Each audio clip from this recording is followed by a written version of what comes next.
akhlak dalam distribusi. Distribusi itu apa? Distribusi adalah kegiatan pemasaran yang berusaha memperlancar dan mempermudah penyampaian barang dan jasa dari produsen kepada konsumen sehingga penggunaannya sesuai dengan apa yang diperlukan. Intinya, distribusi adalah penyaluran barang dari pihak produksi atau produsen lalu melalui penjualan atau perdagangan sehingga sampai kepada yang namanya konsumen.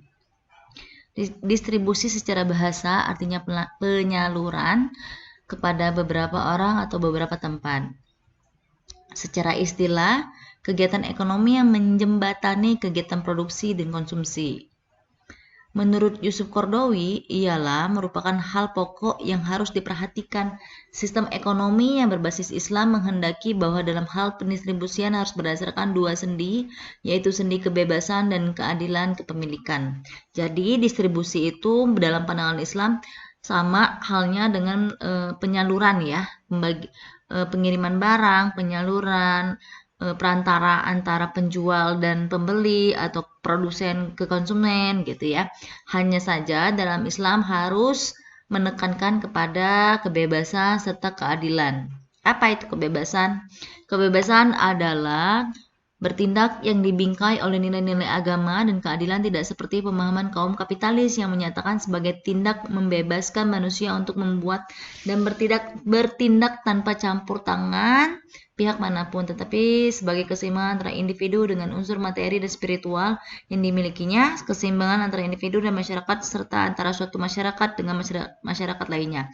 Maksudnya di sini adalah kebebasan. Kalau di konvensional atau kapitalis biasanya yang dikatakan dengan bebas itu tidak terikat dengan yang lainnya. Tapi di sini menurut pandangan Yusuf Qaradawi, bebas dalam artian kita boleh atau mempunyai hak untuk melakukan pekerjaan pendistribusian, tetapi jangan lupa selain hablum minan nas, kita harus melakukan hablum minallah, di mana kita tetap harus memperhatikan etika atau akhlak dalam Islam, berperilaku yang baik serta menjaga koridor syariahnya, Islamnya, dimana salah satunya kapanpun dimanapun kita melakukan penyaluran barang ketika waktu azan berkumandang, kita harus berhenti melakukan aktivitas untuk beribadah. Salah satunya contohnya seperti itu. Sedangkan keadilan menurut Yusuf Qaradawi ialah yang pastinya baik itu kapitalis maupun pandangan Yusuf Qaradawi sama, kita harus memberikan hak bagi karyawan yang mendistribusikan barang, yaitu gajinya sesuai dengan akad awal dan sesuai dengan apa yang sudah dia keluarkan, usahanya yang sudah mereka lakukan gitu. Profit atau keuntungan untuk pihak yang menjalankan usaha atau melakukan perdagangan melalui mekanisme mudharabah maupun musyarakah. Keuntungan harus adil, balance, tanpa zolim merugikan salah satu pihak ya. Biaya sewa tanah serta alat produksi lainnya. Jadi maksud di sini ada biaya-biaya yang dikeluarkan dari usaha pendistribusian yang harus diperhitungkan. Jadi ketika kalian bertransaksi atau mempunyai bisnis di bidang distribusi, ketika mengatakan keuntungan itu artinya sudah keuntungan yang bersih, bukan yang dipotong oleh biaya-biaya dan lainnya. Tanggung jawab pemerintah terkait dengan peraturan dan kebijakannya. Jadi, meskipun bisnis punya kalian, tetapi kita harus mempunyai atau mengikuti aturan baik secara pemerintah pusat maupun pemerintah daerah, yaitu ada izin usaha, mengikuti tata cara manajemen operasional secara umum, waktu jam kerja, dan lain-lain.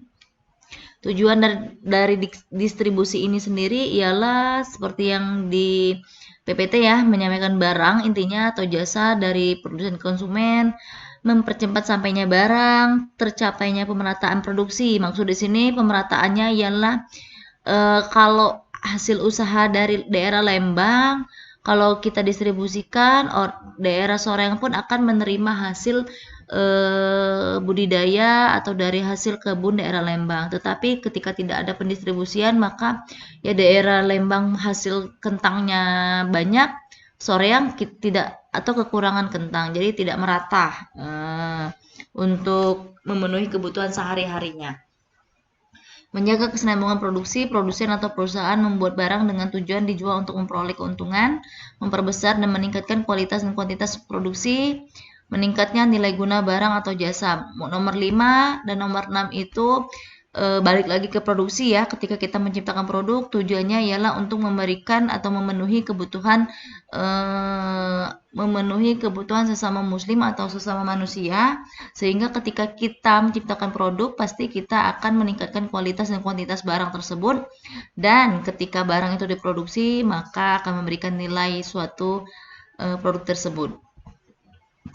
Fungsinya mengangkut barang, penjualan, pembelian, penyimpanan, pembakuan standar kualitas barang, penanggulangan risiko. Maksud di sini penanggulangan risiko ini adalah ketika ada distribusi pasti ada yang namanya perantara, ada waktu spare dari perantara tersebut yang dimana kita tidak ketahui akan ada resiko yang akan terjadi, sehingga ketika adanya manajemen risiko di dalam pendistribusian akan memberikan rasa aman dan nyaman bagi baik produsen maupun konsumen atau pedagang yang melakukan pendistribusian. Macam-macam distribusi itu ada 3, distribusi langsung, distribusi semi langsung, distribusi tidak langsung. Distribusi langsung sering kita ditemuin di pasar tradisional, biasanya transaksi jual beli secara langsung tanpa perantara. Biasanya itu si penjual yang menghasilkan atau menternak ikan langsung menjual ternak ikan tersebut di pasar. Namun kalau misalnya distribusi semi langsung itu seperti toko kue, baik itu contoh salah satunya Kartika Sari ya. Dia menciptakan produk sendiri dan dia menjual produk di toko sendiri, namun yang membuatnya bukan dia, yang menjual kuenya itu bukan dia tetapi orang lain. Distribusi tidak langsung seperti yang sering kita temuin gitu ya. Supermarket itu banyak produk Unilever, banyak produk-produk yang besar-besar biasanya, atau susu ultra. Nah, itu penjual atau produsennya langsung masuk ke toko, jadi melalui perantara toko, sedangkan distribusi semi langsung melalui antara pembuat dan penjual di tempatnya sendiri, tapi yang menjual bukan yang pembuatnya. Sedangkan distribusi langsung, orang yang membuat, orang tersebutlah yang menjual. Cara-cara menyalurkan barang atau jasa ya seperti ini ya. Dari SOA 185 itu intinya menyalurkan barang secara langsung, tidak langsung melalui pedagang, koperasi, toko milik produsen sendiri, dari rumah ke rumah, atau penjualan di tempat tertentu yang ditempatkan oleh pemerintah. Poin 5 ini biasanya pasar atau atas izin dari pemerintah daerah seperti Tanah Abang, mall. Nah, itu biasanya dikatakan ditetapkan oleh pemerintah.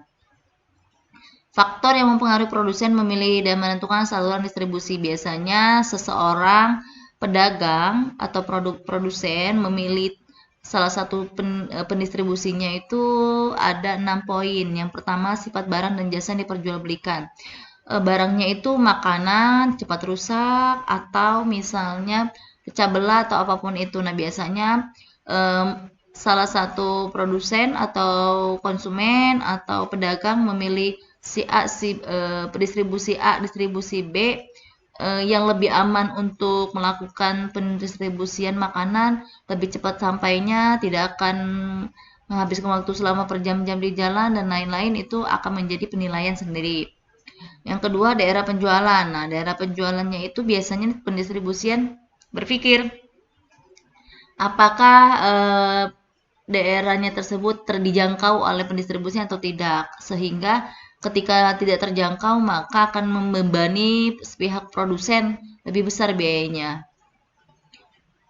Jadi melihat jarak ya, ketika ada jarak yang memang jauh dari jangkauan di pendistribusian maka akan membebani pihak produsen yang lebih besar, maka akan ada beban biaya untuk harga dari barang yang akan didistribusikan. Modal yang disediakan yang terkait dengan hak dan kewajiban dalam perjualan Modal ya, salah satunya itu dikatakan dengan persiapan seorang produsen menyiapkan dana untuk melakukan kerjasama kepada pendistribusian. Alat komunikasi itu penting sekali, apalagi zaman sekarang. Nggak mungkin ada transaksi apapun tanpa melakukan atau menggunakan komunikasi atau alat komunikasi ya. Jadi salah satu pentingnya saat ini ditambahkan dengan komunikasi baik itu online maupun offline, karena tanpa ada komunikasi pekerjaan tidak akan berjalan dengan efektif dan efisien. Biaya angkutan dan keuntungan. Keuntungan ini jangan-jangan maksud di sini adalah produsen lebih banyak dirugikan dan yang lebih diuntungkan distribusi. Jadi harus balance apa yang dikeluarkan dan apa yang diterima oleh pihak produsen dan distribusi. Menurut Yusuf Qaradawi, prinsip distribusi ialah tetap mengumpulkan antara kepentingan individu dan kepentingan masyarakat. Jadi distribusi juga meskipun dia menjadi titik perantara antara barang produsen dengan konsumen, tetap harus bijaksana dan adil. Habluminanasnya harus terlaksana dengan baik. Intinya untuk membantu barang-barang tersebut hasil produksi terkirim dan sampai kepada konsumen dengan baik. Antara dua penyelenggara muamalah tetap ada keadilan dan harus tetap ada kebebasan ijab kabul dalam akad.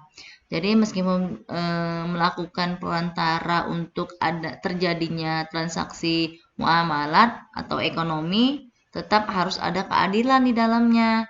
Meskipun bebas, tetap harus jelas ijab kabul dan akad-akadnya. Karena yang namanya pendistribusian itu ketika barang sudah diberikan kepada pendistribusian, maka barang dari produsen itu lepas tanpa kita tahu di mana perjalanannya aman atau tidak. Jadi harus ada saling kepercayaan dengan adanya akad-akad atau ijab kabul yang sudah dilaksanakan. Tetap berpengaruhnya rasa cinta dan lemah lembut. Jadi nggak boleh sama muslim kasar ngomongnya. Ketika akad awalnya barang nyampai 3 hari ternyata ada keterlambatan melebihi dari 3 hari, marah-marah. Nah itu tidak boleh. Baik konsumen pun harus menghargai pihak distribusi. Biasanya tuh kalau Gojek biasanya ya salah satunya itu pendistribusian barang nggak nyampe sesuai tepat waktu yang sudah dibilang oleh penjual, sehingga dari mana aja pak kok nggak ini dan lain-lain, kita jadi seuzon sehingga Gojeknya tersinggung, akhirnya memberikan rasa tidak nyaman bagi pendistribusian. Nah itu dikategorikan tidak mempunyai rasa cinta dan lemah lembut, karena meskipun bidang apapun pekerjaan seseorang, kita tetap harus menghargai satu sama lain, karena kalian harus berpikir tanpa adanya pendistribusian, tanpa adanya produksi dan produsen, kita tidak bisa menikmati hasil produksi tersebut. Jauh dari perselisihan. Menurut Yusuf Qaradawi, tujuan dari distribusi ini ialah dakwah. Jadi distribusi itu kalau dalam secara umum perantara, dan kalau menurut Yusuf Qaradawi tadi sama perantara, hanya saja dia harus menekankan yaitu keadilan dan kebebasan. Selain itu juga ternyata tujuan dari distribusi menurut Yusuf Qaradawi berdakwah. Dakwah seperti apa? Dalam hal ini dakwah kepada Islam dan menyatukan hati kepadanya.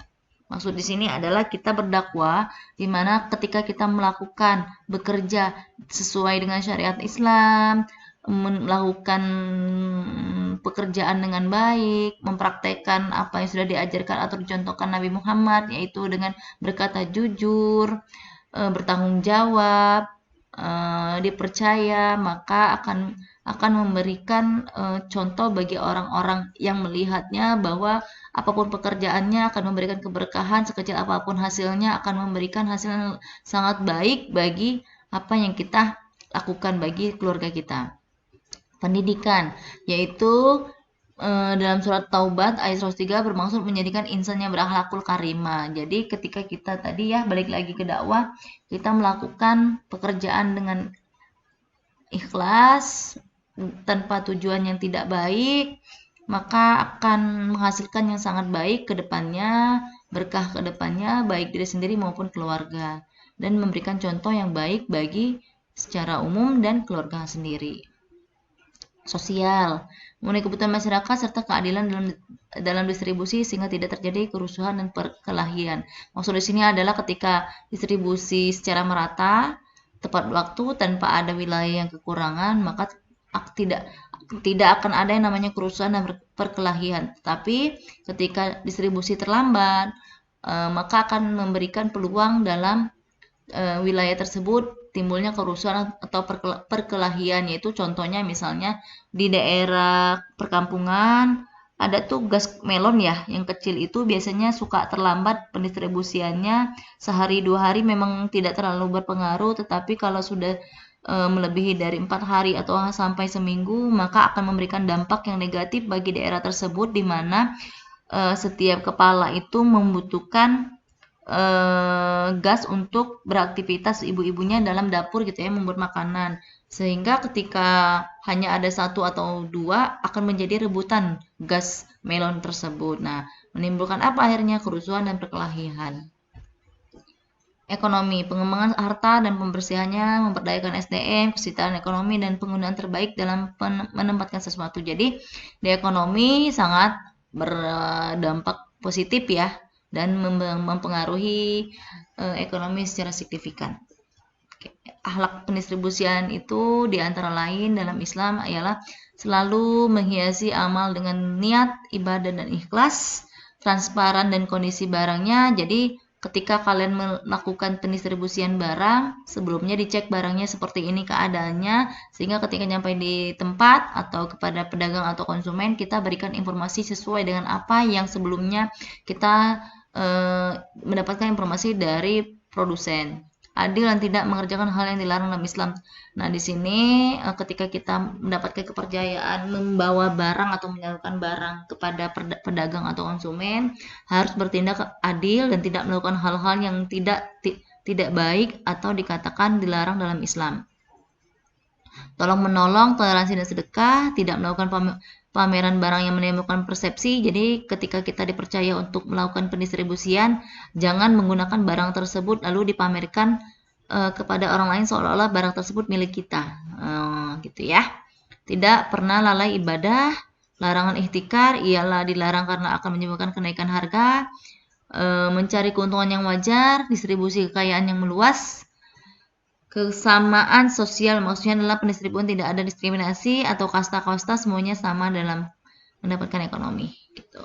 Sekian, kenapa saya cepat-cepat presentasinya, karena takut kepanjangan lagi seperti kemarin sehingga tidak bisa diedit dan tidak bisa maksimal dalam memberikan informasi kepada kalian. Semoga bermanfaat. Assalamualaikum warahmatullahi wabarakatuh.